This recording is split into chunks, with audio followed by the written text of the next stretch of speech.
સાત્વિક રેસીપીની video સિરીઝમાં આપ સૌનું તહેદિલથી હાર્દિક સ્વાગત છે. કલ્પવૃક્ષ પરિવારને ભાવથી જય સ્વામિનારાયણ, જય શ્રી કૃષ્ણ, જય સિયારામ, હર હર મહાદેવ, રાધે રાધે. ભક્તો, આજે બનાવવાના છીએ શરદ પૂર્ણિમા સ્પેશિયલ દૂધ અને પોહા. જો કે દૂધ અને પોહા ખૂબ જ ફેમસ વસ્તુ છે. ગુજરાતીઓ દરેક શરદ પૂર્ણિમાએ બનાવતા જ હોય છે. અને અમુક લોકો મંદિરોમાં રાસ લેવા માટે જતા હોય રાત્રે, તો ત્યાં પ્રસાદ પણ મળતો હોય છે.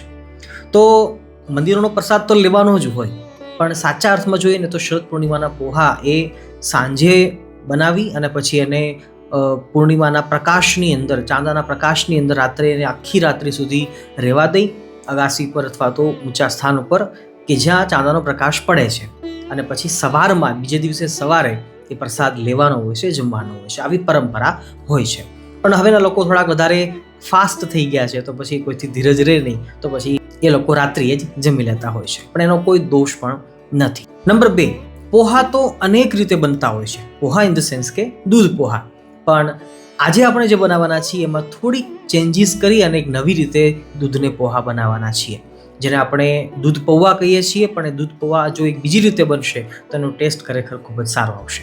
તો આવો આજે આપણે ભગવાન કૃષ્ણચંદ્રજીને, ભગવાન સ્વામિનારાયણને, એમની લીલાઓને સંભાળી અને આજે આપણે દૂધને પોહા બનાવીએ અને ભગવાનને ભોગ ધરાવીએ. તમે પણ અવશ્ય આ રીતે બનાવજો. રાધે રાધે. પ્રિયજનો, દૂધ પૌવાની આ રેસીપી બનાવવા માટે ખૂબ જ ઓછી વસ્તુની જરૂર પડશે.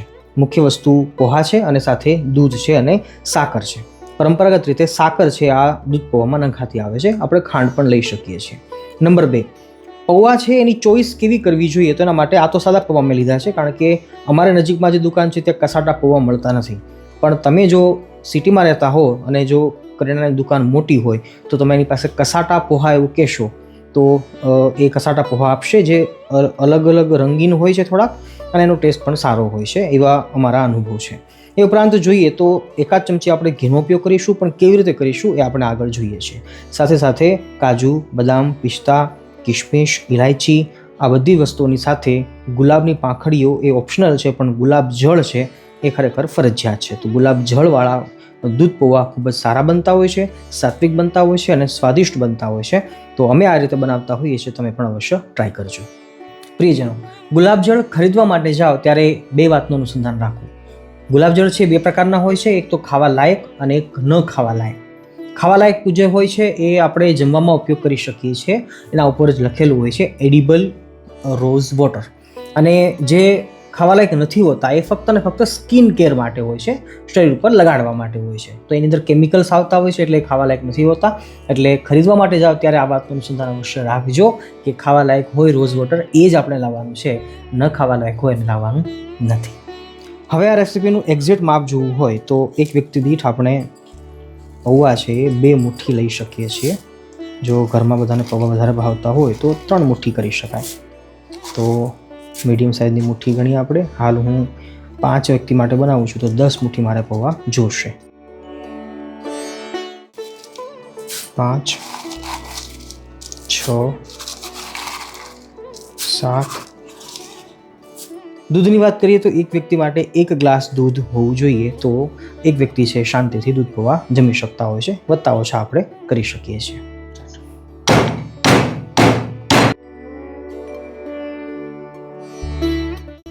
સૌપ્રથમ ફક્ત 1 ચમચી ગીર ગાયનું ઘી લીધું છે. સૌપ્રથમ બદામ, કાજુ બધું ઘીમાં રોસ્ટ કરવાનું છે અને કાઢી લેવાનું છે.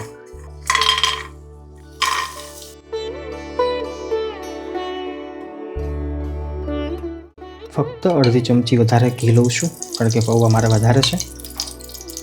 અને હવે આની અંદર પૌવાને આપણે આછા શેકવાના છે.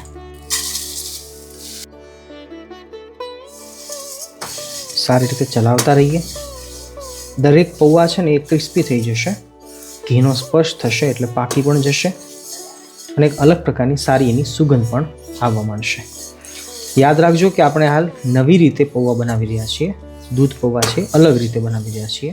2 મિનિટ સુધી ધીમા તાપે એને પકાવતા હવે સમય આવી ગયો છે પૌવાને બહાર કાઢી લઈએ અને આ કડાઈની અંદર દૂધ ઉકાળવા માટે રાખી દઈએ.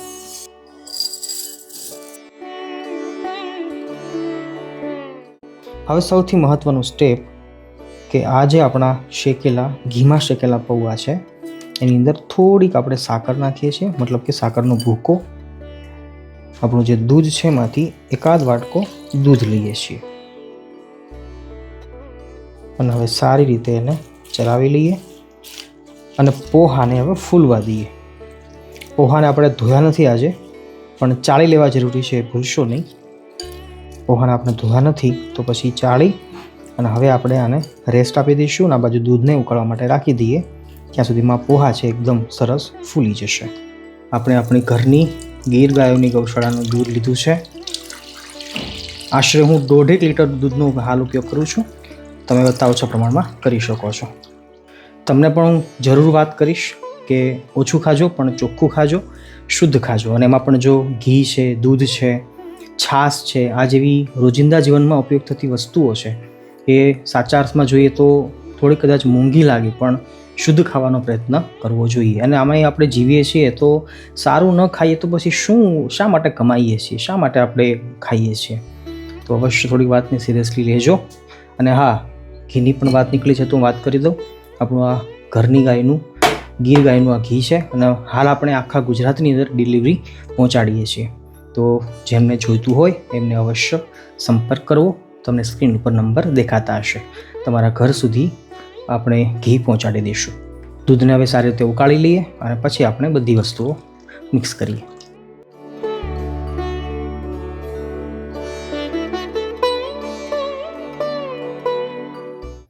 પાંચથી 7 મિનિટ સુધી દૂધને ઉકળવા દેવાનું છે અને પછી આપણે સાકર નાખી દઈએ સ્વાદ અનુસાર.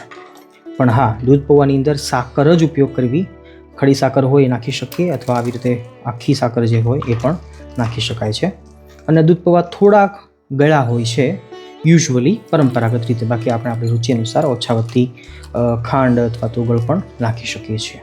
આ બાજુ દૂધ આપણું ઉકળી રહ્યું છે પણ હવે પૌવા સામે જોઈએ છીએ તો જુઓ 5-1 મિનિટનો ટાઈમ ગયો છે પણ પૌવા સરસ ફૂલવા માંડ્યા છે. અને સાથે સાથે આપણે સાકર નાખી છે દળેલી, એટલે એ પણ ગળા પણ થવા લાગશે. અને આમાં સાકર નાખી છે એટલે દૂધમાં એ પ્રમાણે ઓછી સાકરનો ઉપયોગ કરવો. જુઓ કેટલા સરસ પૌવા ફૂલી ગયા છે. અને હવે દૂધને ઉકાળી અને ઠંડુ કરવાનું છે અને પછી આપણે આને પૌવાને દૂધની અંદર એડ કરીશું. સતત 15 મિનિટ સુધી આપણે દૂધને ઉકાળતા રહ્યા છીએ અને હવે દૂધ જો ઘાટું થવા માંડ્યું છે અને હવે આ સ્ટેજ ઉપર દળેલી એલચી આપણે નાખી શકીએ છીએ. જો કેસરની વ્યવસ્થા હોય તો નાખી શકીએ છીએ, હાલાકી જરૂર નથી. કેસર દૂધપાકમાં સારો લાગે. દૂધ પૌવાની અંદર ફ્રાય કરેલા કાજુ બદામ અને કિશમિશ. ભક્તો, આખીરમાં 20 મિનિટ સુધી આપણે દૂધને પકાવ્યું છે અને હવે ગેસની ફ્લેમને બંધ કરી અને દૂધને સંપૂર્ણ ઠંડુ કરી લઈએ. પંખા નીચે કરીએ અથવા બરફવાળા પાણીમાં મૂકીએ. દૂધ ઠંડુ થઈ જાય પછી જ આપણા આ જે તૈયાર થયેલા, પોચા થઈ ગયેલા, ફૂલ ગયેલા જે પૌવા છે એ આપણે મિક્સ કરવાના છે. અને હા, ઠંડુ થયા પછી જ આપણે ગુલાબજળ નાખવાનું છે અને ગુલાબને પાંખડીઓ ઉપરથી નાખી શકીએ છીએ. એ પહેલાં ગરમમાં આપણે નાખવાનું નથી.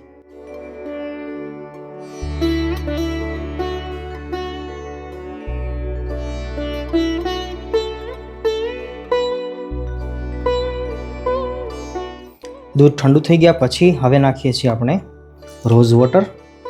એ પણ 2 થી 2.5 ચમચી જેટલું નાખ્યું છે. અને હવે આપણા ફૂલી ગયેલા પૌવા છે એને મિક્સ કરી દઈએ છીએ. દૂધ થોડુંક ગરમ હોય અને આપણે નાખીએ તો પણ ચાલે છે. અને પછી એને સંપૂર્ણ ઠંડુ કરી લેવાનું. અને દૂધ પૌવાને ઠંડા ખાઈએ તો જ ખરેખર એનો સ્વાદ આવતો હોય છે. પણ હા, આપણી છેલ્લી શરત પ્રમાણે ઠાકોરજીને ધરાવવાનું ભૂલશો નહીં. અને સાથે સાથે દૂધ પૌવા છે તો ચાંદા મામાને પણ ભોગ અવશ્ય ધરાવજો, તો સ્વાસ્થ્ય સારું રહેશે અને એ પ્રસાદી બની જશે. તો તમને દૂધ પૌવા કેવા લાગ્યા એ અવશ્ય તમે જણાવજો.